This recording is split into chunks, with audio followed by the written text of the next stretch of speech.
Hello, my dear students. I know, exams are just around the corner, and the tension is probably building up. But please don't you worry. Today, we're going to tackle a chapter that's not only super interesting, but it's also a place where you can easily score full marks. So let's get you all ready for If I Were You. Okay, let's jump right in. Just imagine this for a second. You're at home, chilling, maybe scrolling through some Instagram reels, when suddenly a total stranger with a gun walks in. What would you do? Would you panic? Scream? Well, the hero of our play today, If I Were You, he does something completely unexpected. You know, this whole play feels like a really thrilling chess match. So first things first, let's meet our two main players. On one side, we have the brain, and on the other, we have the baddie. Just look at how different these two characters are. Our hero, Gerard, is super cool, calm, and witty. You know, a cultured playwright. But the intruder? He's the total opposite. Flashy, arrogant, and way too overconfident. He's a jewel robber who thinks he is the smartest person in the room. This big difference, bachas, is the key to the entire story. So please remember this. So the intruder breaks into Gerard's house. But why? Is he after money? Maybe a few locks and jewels? Nope. His plan is actually much darker than that. Let's find out what he really wants. Right away, he makes it very clear that he's not interested in robbing the house. And that immediately builds the suspense, doesn't it? I mean, if it's not money or jewels, what could possibly be more valuable in this lonely little cottage? And then he just drops the bomb. He looks straight at Gerard and says, "This is your big surprise. I'm going to kill you." Just like that. Chilling, right? The stakes have suddenly become life and death. So the big question is, why? Why kill him? Well, the intruder lays out his simple three-step plan. Step 1, murder Gerard. Step 2, steal his identity. And step 3, live peacefully as Vincent Charles Gerard. And why? Because the police are already after him for murdering a policeman. He thinks by becoming Gerard, he can just disappear and escape forever. A pretty clever plan, or so he thinks. But our hero, Gerard, does he panic? Does he start crying or begging? No way. This is where the story gets really brilliant. Faced with a gun, Gerard doesn't reach for a weapon. He uses his best weapon, his super smart brain. This is his countermove. And this makes perfect sense when you think about it. What does Gerard do for a living? He's a playwright. He creates stories. So instead of fighting with his fists, he decides to fight with a story. He just starts acting. He looks the intruder right in the eye and so calmly says, "You won't kill me for a very good reason." Did you see that? He's not begging for his life. He is planting a tiny little seed of doubt in the killer's mind.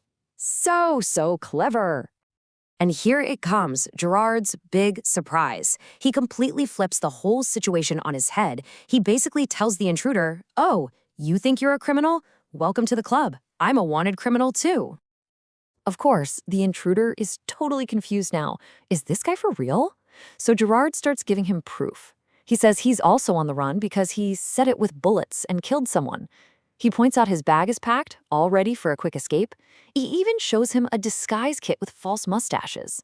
And for the final touch, he says the police are coming for him any minute now. This just sends the intruder's mind into a total spin. And now, bachas, we come to the climax. Everything happens very fast. Gerard has set the trap with his amazing story, and now it's time to close it. Checkmate. Right at that moment, the phone rings. Talk about perfect timing. Gerard grabs this opportunity and he shouts, "Come on, they're after us."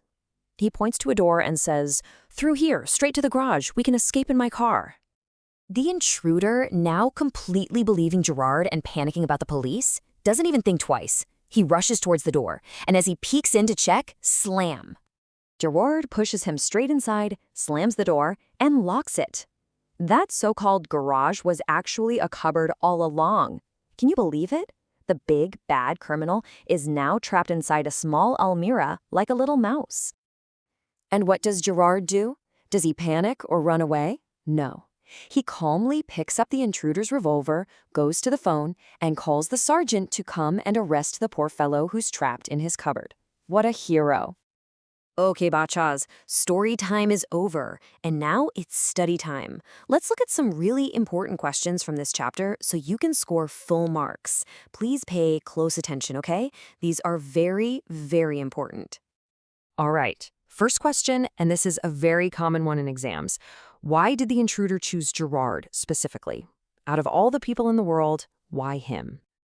Okay, here are the key points your examiner is looking for. First, Gerard was of a similar height and build. Second, he lived all alone in a secluded cottage, so no noisy neighbors to worry about.